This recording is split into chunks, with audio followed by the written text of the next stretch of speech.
Баршаңызға сәлем.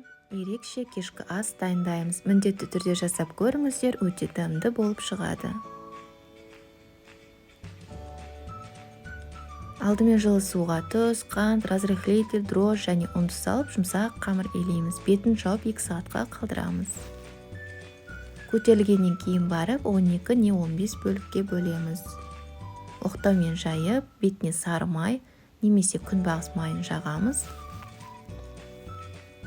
Мантаваркаға қойып, 30 минутқа көтерілуге қалдырамыз. Содан кейін барып, 15-20 минутта буда пісіріп аламыз.